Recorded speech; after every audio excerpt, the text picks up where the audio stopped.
দুঃখ যদি বিক্রি হইতো, আমি হইতাম ধনী। আমার কাছে আছে শুধু দুঃখের খনি রে বন্ধু, দুঃখের খনি।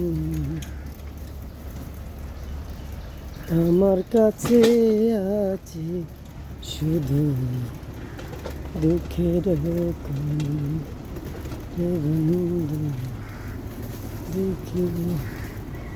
এই নৌকাগুলা কিসের জন্য এখানে আটকে রয়েছে বলতে পারেন কেউ?